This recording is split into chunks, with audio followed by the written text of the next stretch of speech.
Douglas sneezed twice. Nicole blessed him. A man and a woman appeared behind her. "My parents," said Nicole, not looking at them. "Samson," announced the man. "Paulette," smiled the woman. "Douglas Kerchak," said Douglas. Samson Bonner resembled a gigantic bass instrument. He was well over 6 feet tall, and although his torso sloped forward toward the abdomen, it appeared to be formidably muscled. His voice was resoundingly deep, almost a shout, and his eyes were black. He was a renowned lawyer of unwavering conservative politics. His wife, Paulette, was as skinny and straight as a flute. The teacher, chirped Paulette. Come in. They all moved inside. Samson Bonner shut the door. Paulette whisked Douglas's cake box off to another room. "Cocktails!" boomed Samson. Douglas looked around. The Bonner penthouse was the kind of lair that nefarious urbanites like Lex Luthor occupied in films. The huge main room had a high ceiling and a marble floor. Lining one entire wall were shelves bearing leather-bound tomes that, for all Douglas knew, could be traced to the same monk's library he'd smelled in the elevator. Also in the room were 2 hunter green couches, a hearth with a fire, a glass table laid for dinner, an oaken door that opened into a study, and 3 tall windows. Through these, Manhattan could be seen, laid out like a map on which schemes were planned. Douglas guessed that the exterior dormers of these windows held gargoyles, and he was right. Paulette Bonner swept back into view, carrying a tray of glasses and a cocktail shaker. Sidecars. Paulette set the tray on an end table by the couches. "We're a brandy family, Douglas," said Samson. "We have a gusto for brandy." "Ho, ho," said Douglas. He'd meant it to sound chipper and hale, but it didn't. Drinks were doled out. The women sat on one couch, the men on the other. Samson Bonner wore a fine, bone-colored suit. His wife, who had black hair like Nicole's, wore a gray dress. The fire cackled. Douglas sipped his drink, which tasted like limes. In his hometown, Allentown, Pennsylvania, very few drinks contained limes. "I'm so proud of Nicole," said Douglas. You must be too." We are, breathed Paulette. "Well, hell," Samson Bonner punched Douglas on the shoulder. "Just because Princeton has a white boy hoop club doesn't mean they can't compete. Am I wrong?" "No," said Douglas, whose shoulder now hurt. "So they're pick and roll. So they're old school backdoor. So what?" "We're so pleased you've come," said Paulette. Douglas glanced back and forth between the parents. Despite their bookshelves, he couldn't tell yet whether they were literary, like their daughter. "How's your sidecar, Mr. Kerchak?" said Nicole. "It's brandy and Cointreau," explained Paulette. "And limes!" shouted Samson. Douglas smiled and nodded. "Anyway," said Samson, "let's hear from the man." He patted Douglas's back. A silence happened. Douglas grinned around foolishly until it hit him. "What, you mean me?" "Sure you," bellowed Samson. "Absolutely you." The Bonners sat waiting, looking at Douglas. "Well," Douglas scratched his recently botched head, "what would you like to hear about?" "Hell, we don't know," Samson har-harred. "You want to hear about me, that I'm from Pennsylvania, that kind of thing?" Douglas looked at Nicole. "No," said Samson. "Teach us something."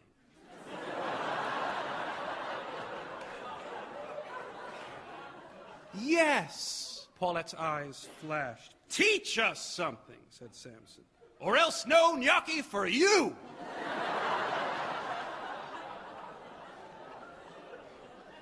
Douglas laughed. No one joined him. "Father's serious, Mr. Kerchak." Nicole peered over the top of her glass at her teacher. "He gets like this. You have to teach him and my mother something or the evening can't progress." Douglas gazed at his student. He saw that she was in earnest, then looked quickly away. Nicole's hair was pulled back taut to her head tonight, and Douglas feared that if he stared too long at the taper of her temples, her father, the Marine, would notice. What would you like to learn? Hell, we're easy. Samson punched Douglas again. Teach them a word, suggested Nicole. Something quick, I'm hungry. Douglas moved to the edge of the couch, out of Samson's fist range. He thought of things he knew well. He thought of books. I suppose, said Douglas, I suppose I could tell you why I think Shakespeare named King Lear, King Lear. Paulette looked anxious, as if Douglas were in peril. Lear is the German word for empty, and King Lear is an existential play. The title character ends up mad, out in the wilderness, living in a hovel like Job. He's a man stripped down, all alone with the truth of himself. Douglas raised his eyebrows. An empty man. Bravo! Shouted Samson. He jabbed toward Douglas's shoulder, but Douglas stood up quickly. He poured himself a fresh sidecar. Empty, empty. Paulette sounded delighted. Nicole narrowed her eyes. You never taught us that. What? Said Douglas. We read King Lear last November. You never taught us about the German, about the name. Douglas shrugged. He set down the cocktail shaker. Well, it's just a theory I have. It's nothing proven. Wrong! Douglas pointed at Douglas. It's the truth! I know the truth when I hear it. Well, it's the truth, and you found it. Samson gave Douglas the thumbs up. The evening can progress. Nicole stood. I think it's damn selfish. That's what I think. She glared at Douglas. What is? Said Douglas. You, sneered Nicole. You keeping your precious little theory all secret from your students. Now, wait a minute, said Douglas. No. Nicole crossed her arms under her breasts in a manner that Douglas could not ignore. You're our teacher, Mr. Kerchak. You're supposed to lay bare your thoughts on behalf of us girls. Looks like he kept some thoughts for himself.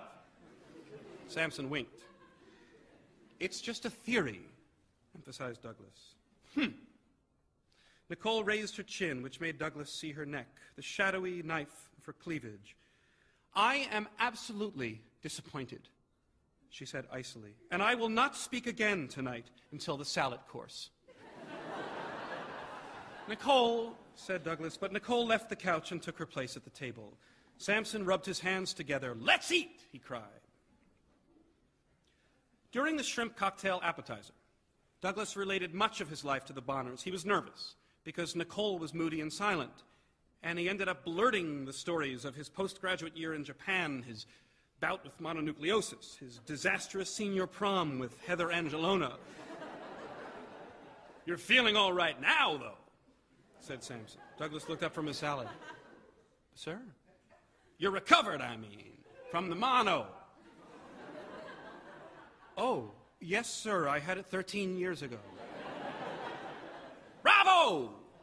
Samson wolfed down a chunk of cucumber. Look, no more of this sir business. I'm Samson, damn it! All right. Douglas tried to catch Nicole's eye. She sat across from him while Samson and Paulette sat at the long ends of the table. When Nicole only stared into her salad, Douglas switched his gaze to the book wall behind her. So, Samson, said Douglas, Paulette, those are wonderfully bound books there. Have you read most of them? Samson stared hard at Douglas. He let 10 seconds pass. Douglas, said Samson, I have read each and every one of them cover to cover. Really? Douglas scanned the shelves again. That's unbelievable. Samson scowled. Oh, is that what it is, Mr. Harvard? Unbelievable? I'm sorry, Douglas said quickly. You're a contentious bastard, declared Samson. Douglas's stomach bottomed out, the way it had in high school before his boxing matches. Samson, Mr. Bonner, I certainly meant no insult. Ha! Shouted Samson. Gotcha! Douglas looked at the Bonner women who wore thin, knowing smirks. What?